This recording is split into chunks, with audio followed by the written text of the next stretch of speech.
So my name is Bill Squire. I'm kind of a fat guy, and that's why I dress like this, because it kind of hides it.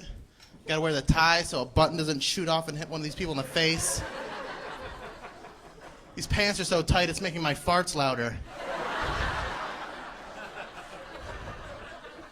When I go to the grocery store, people ask me where the junk food is.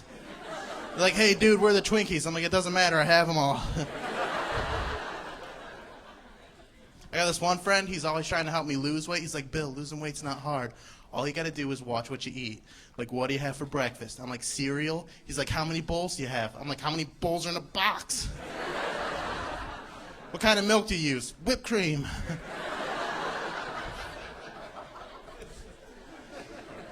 I have stretch marks. Yeah, but I don't like to think of them as stretch marks. I like to pretend that they're tattoos of flames.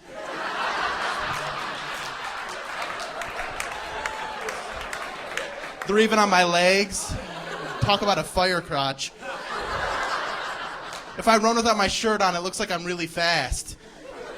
People are like, hey, that guy's on fire. And he's sweating, that's gross. Have you ever wanted to punch someone in the face really bad? Yeah, but you can't, because they're a child.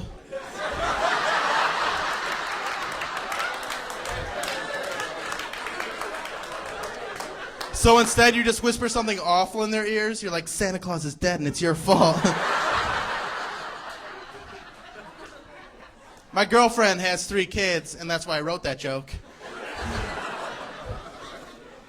She's got 3 girls, and I don't know anything about raising kids, but I have a theory now. I think it is easier to raise boys than it is to raise girls, because boys are going to do dumb stuff no matter how good a parent you are. That's right. I had amazing parents, but I still stuck my dick in a vacuum cleaner once.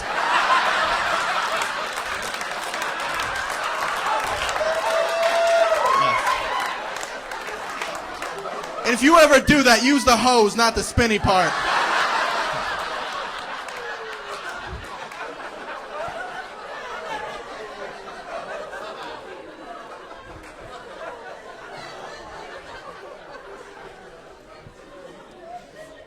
Cool. Kids are cool. I just became an uncle, too, which is cool.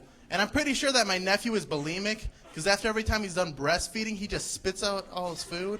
Just binge and purge, binge and purge, binge and purge. And I was like, hey, buddy, you're a boy. You don't have to live up to the impossible standards that we set for women. But your mom can stand to lose a few pounds. I don't care. She's my sister-in-law. And it's weird having a sister-in-law, because I found out that me and my brother don't have the same taste in women. Because I'm not attracted to post-op transvestites. I know, she didn't like that joke either.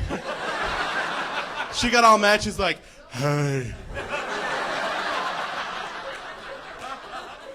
I don't think that's very funny. I'm like, yeah, neither's your Adam's apple, but I didn't say anything.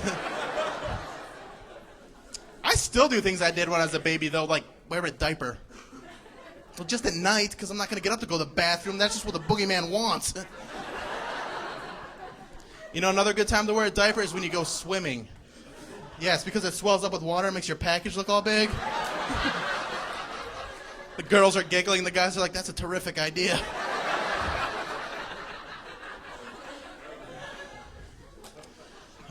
Like watching TV. I like that show CSI. Check this out. Now they have like a CSI home kit you can use to solve the little mysteries around your house.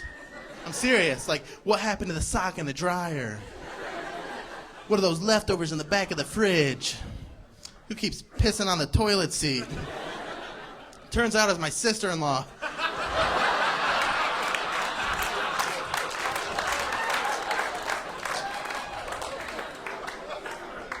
Another show I love is the World Series of Poker. They play it on ESPN, which is awesome because that makes it a sport. That raises a question, what's the next life-crippling addiction we're going to turn into a sport? How do we combine drinking with track and field events? Finally get the Irish back in some competition. Be like our own drinking Olympics. Yeah, that's right. There'll be some great events like the 100-proof dash. Yeah, you come out of the blocks, you do a few shots, you run a few meters, do a few more shots, then the lines start getting all squiggly.